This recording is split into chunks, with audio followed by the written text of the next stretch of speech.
ಕೃಷಿ ಬಂಧುಗಳೇ, ಮಹೀಂದ್ರ ಸಮೃದ್ಧಿ ಅನ್ನದಾತ ಕಾರ್ಯಕ್ರಮದ ನಿಮಗಾಗಿ ವಿಭಾಗಕ್ಕೆ ನೀವು ಕೇಳಿದ ಪ್ರಶ್ನೆಗೆ ಉತ್ತರವನ್ನ ಕಾರ್ಯಕ್ರಮ ರೂಪದಲ್ಲಿ ಈಗ ನೋಡೋಣ. ಮೈಸೂರು ಜಿಲ್ಲೆ ಎಚ್ಡಿ ಕೋಟೆ ತಾಲೂಕಿನ ದಾಸಳಕೊಪ್ಪಳದ ರಾಮ್ ಅವರು ಅನ್ನದಾತ ಕಾರ್ಯಕ್ರಮದ ನಿಮಗಾಗಿ ವಿಭಾಗಕ್ಕೆ ಕರೆ ಮಾಡಿ ಮೊಲ ಸಾಕಾಣಿಕೆ ಬಗ್ಗೆ ಮಾಹಿತಿ ಕೇಳಿದ್ದಾರೆ. ರಾಮ್ ಅವರೇ, ನೀವು ಕೇಳಿದ ಪ್ರಶ್ನೆಗೆ ಉತ್ತರ ಇಲ್ಲಿದೆ ನೋಡಿ. ಮೊಲದ ತಳಿಗಳಲ್ಲಿ 2 ವಿಧ. ಒಂದು ಉಣ್ಣೆಯ ತಳಿಗಳು, ಎರಡನೆಯದು ಮಾಂಸದ ತಳಿಗಳು. ಉಣ್ಣೆಯ ತಳಿಗಳು: German Angora, British Angora, Russian Angora ಇವು ಮುಖ್ಯವಾದ ಉಣ್ಣೆಯ ತಳಿಗಳು.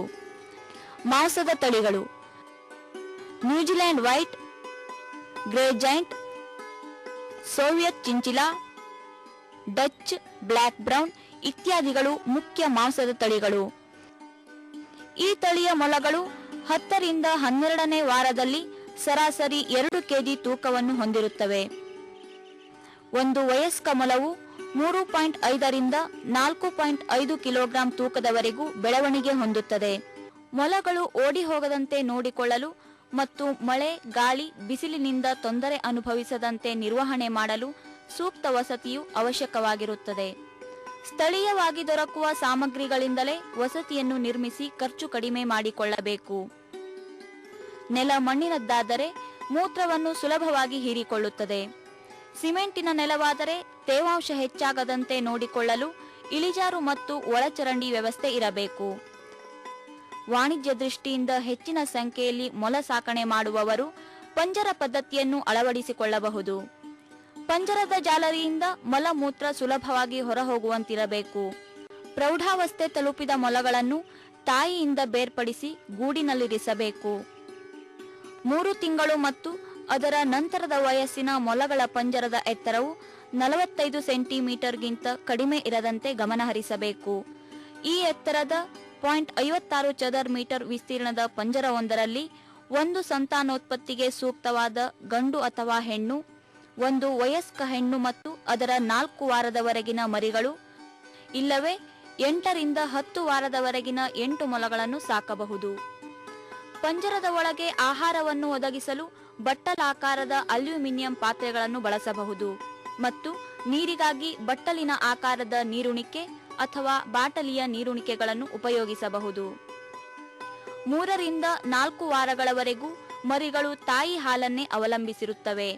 ನಂತರ ಎಲ್ಲ ಮೊಲಗಳಿಗೂ ಸಮತೋಲನ ಆಹಾರ ನೀಡುವ ಸಲುವಾಗಿ ಹಿಂಡಿ ಮಿಶ್ರಣಗಳಾದ 40% ಧಾನ್ಯಗಳು, 25 ರಿಂದ 28% ಅಕ್ಕಿ ಅಥವಾ ಗೋಧಿ ತೌಡು, 30% ಎಣ್ಣೆಕಾಳು ಹಿಂಡಿ, 1.5% ಖನಿಜ ಮಿಶ್ರಣ ಮತ್ತು 0.5% ಉಪ್ಪನ್ನು ನೀಡಬೇಕು. ಇಲ್ಲವೇ ಮಾರುಕಟ್ಟೆಯಲ್ಲಿ ದೊರೆಯುವ ಹಿಂಡಿ ಮಿಶ್ರಣದ ಪೆಲೆಟ್ಗಳನ್ನು ಕೊಡಬಹುದು. ಒಂದು ವಯಸ್ಕ ಮೊಲವು ದಿನವೊಂದಕ್ಕೆ 200 ರಿಂದ 250 ಗ್ರಾಂ ಹಸಿರು ಮೇವು ಅಂದರೆ ಕುದುರೆ ಮೆಂತೆ, ಹಸಿರು ಹುಲ್ಲು, ಬೇರು, ಗಡ್ಡೆ, ಹಸಿರು ತರಕಾರಿ ಜೊತೆಗೆ 80 ರಿಂದ 100 ಗ್ರಾಂ ಹಿಂಡಿ ಮಿಶ್ರಣವನ್ನು ತಿನ್ನುತ್ತದೆ. ಮೊಲಗಳು ವಯಸ್ಸು ಹಾಗೂ ಋತುಗಳಿಗನುಗುಣವಾಗಿ ನೀರನ್ನು ಕುಡಿಯುತ್ತವೆ. ಪ್ರತಿದಿನ ಸುಮಾರು 60 ರಿಂದ 100 ಮಿಲಿಲೀಟರ್ ನೀರು ಪ್ರತಿ ಮೊಲಕ್ಕೆ ಬೇಕಾಗುತ್ತದೆ. ಸಂತಾನೋತ್ಪತ್ತಿಗೆ ಬಳಸುವ ಗಂಡು ಮತ್ತು ಹೆಣ್ಣು ಮೊಲಗಳು ಆರೋಗ್ಯದಿಂದಿದ್ದು ಕನಿಷ್ಠ 2 ಕಿಲೋಗ್ರಾಂ ತೂಕವನ್ನು ಹೊಂದಿರಬೇಕು.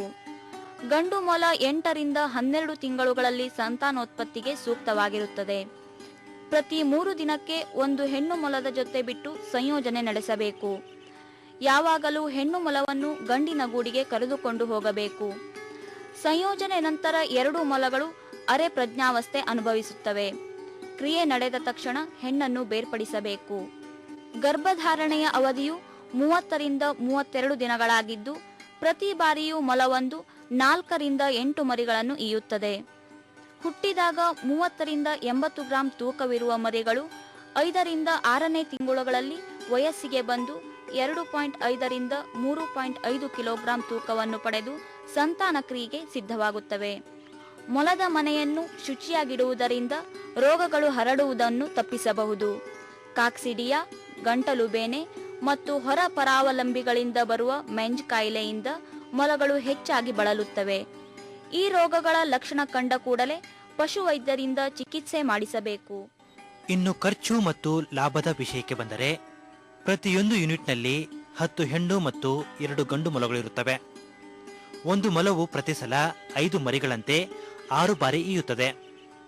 ಒಟ್ಟು 10 ಮೊಲಗಳಿಂದ 300 ಮರಿಗಳು ಉತ್ಪತ್ತಿಯಾಗಿ ಇದರಲ್ಲಿ 10% ವಿವಿಧ ಕಾರಣಗಳಿಂದಾಗಿ ಸಾಯುತ್ತವೆ ಎಂದಿಟ್ಟುಕೊಂಡರೂ ಉಳಿದ 270 ಮರಿಗಳಿಂದ ವರ್ಷಕ್ಕೆ 70,000 ಆದಾಯ ಬರುತ್ತದೆ.